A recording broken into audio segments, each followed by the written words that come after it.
वाहिपांदी वेझो काछे में मलेरिया ऐं वॾी खंघ जी बीमारीअ सबबि केतिरियूं ई जानियूं ज़ाया थियण जो सिलसिलो ख़त्म न थी सघियो।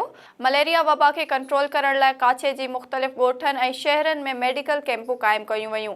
एसएस न्यूज़ जे रिपोर्टर ग़ुलाम नबी लगारी मूजिबि वाहिपांदीअ में डॉक्टर्स फोरम दादू पारां मुफ़्त तिबी कैंप लॻाई वई, जंहिंमें डॉक्टर शहमीर शेख ऐं डॉक्टर फहद समेजो समेत लेडी डॉक्टरनि ऐं स्पेशलिस्ट डॉक्टराणियुनि मरीज़नि जो चेकअप कयो। उन मौके ते अलॻि-अलॻि कार्नर पिणु क़ाइमु कया विया, जंहिंमें malaria, sugar, blood, HP testing corner ऐं एपीआई कार्नर शामिल आहिनि। वाहिपांदी जे आसपास ॻोठाणनि समेत मुख़्तलिफ़ ॻोठनि मां 1000 खां मथे मरीज़नि जो चेकअप करे खेनि मुफ़्त टेस्ट करे दवाऊं ॾिनियूं वयूं। ठुल में सिंध सैयद एसोसिएशन तरफ़ां हिकु ॾींहुं वारी मुफ़्त मेडिकल कैंप क़ाइमु करे 800 मरीज़नि खे दवाऊं ॾिनियूं वयूं। एसएस न्यूज़ जे रिपोर्टर ख़ैर मोहम्मद गोलो मूजिबि ठुल में सिंध सैयद एसोसिएशन जे मरकज़ी सदर सैयद शहाबुद्दीन शाह जे हुकुम ते ज़िले सदर सैयद रिज़वान अली शाह जी मेज़बानीअ में मुफ़्त मेडिकल कैंप जिलानिया मदरसे में लॻाई वई। माहिर डॉक्टरनि डॉक्टर इनायतुल्ला कल्होड़ो ऐं डॉक्टर रुचल दास 800 खां वधीक मरीज़नि जी मुफ़्त चकास करे खेनि मुफ़्त दवाऊं ॾिनियूं। रोहिड़ीअ वासिण बेवा औरत बाअसर ख़िलाफ़ एहतजाज कंदे इंसाफ़ जी घुर कई आहे। एसएस न्यूज़ जे रिपोर्टर नबी बख्श शर मूजिबि सादली ॻोठ जी बेवाह औरत पीरनि ॾिनी पंहिंजे बिरादरीअ जे माण्हुनि ख़िलाफ़ दाहींदे ॿुधायो त अली मोहम्मद बुरड़ो, शाहिद अली, इमरान अली बुरड़ो ऐं ॿियनि अमानत तौर रक़म वरिती हुई, जेका घुरी रही आहियां त मारण जूं धमकियूं पिया ॾियनि। हुन डीआईजी ऐं एसएसपी सखर खां मुतालबो कयो आहे त खेसि ॾिनल रक़म वापसि कराए ॾिनी वञे त जीअं हू उमिरि जी सआदत लाइ वञी सघे। नाज़रीन, सिंध जे मुख़्तलिफ़ शहरनि में आईबीए टेस्ट पास उम्मीदवारनि ऑफर लेटर न मिलण ख़िलाफ़ एहतजाजी मुज़ाहिरा करे धरना हंया।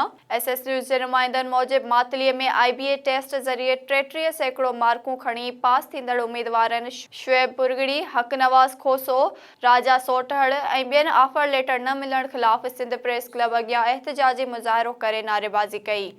ठठे में 33 खां 39 ताईं मार्कूं खणंदड़ सीबीटी ट्रेनिंग कंदड़ जीएसटी ऐं पीएसटी उम्मीदवारनि शुएब पलीजो, फवाद मेमण, हफ़ीज़ मेमण ऐं ॿियनि जी अॻवानीअ में एहतजाज कंदे तालीम खाते पारां आईबीए जी रीटेस्ट वारे ऐलान खे रद्द करे छॾियो।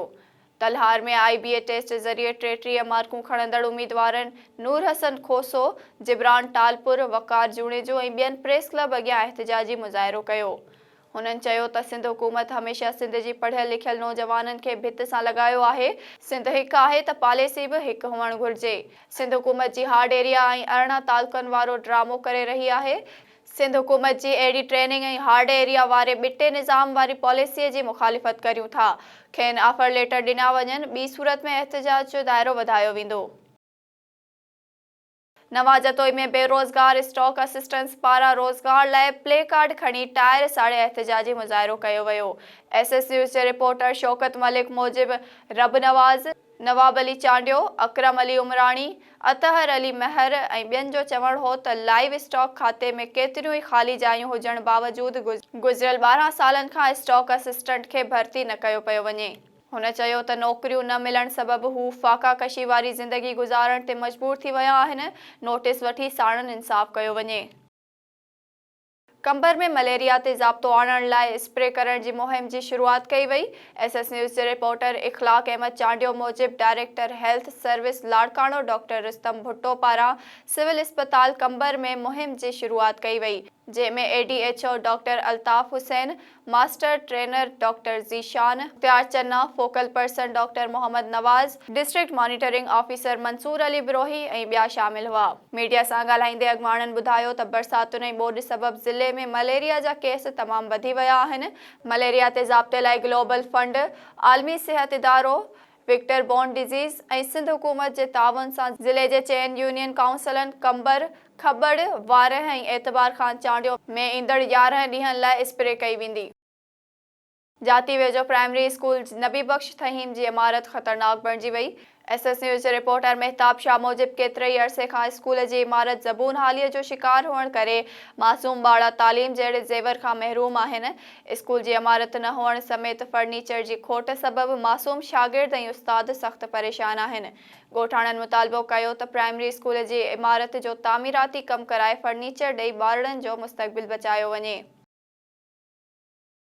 हैदराबाद के इलाइक़े हुसैनाबाद के रहवासियुनि सोलंकी बिरादरी ऐं ॿियनि पारां पुलिस ख़िलाफ़ प्रेस क्लब साम्हूं एहतजाजी मुज़ाहिरो कयो वियो।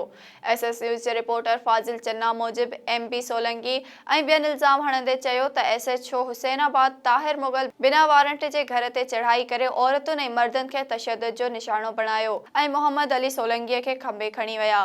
एसएचओ मंशियात जी कूड़ी एफआईआर कटे खेसि चालान करे छॾियो आहे। हुननि इल्ज़ाम हणंदे चयो त एसएचओ हुसैनाबाद मंशियात फ़रोशनि जी सरपरस्ती करे रहियो आहे।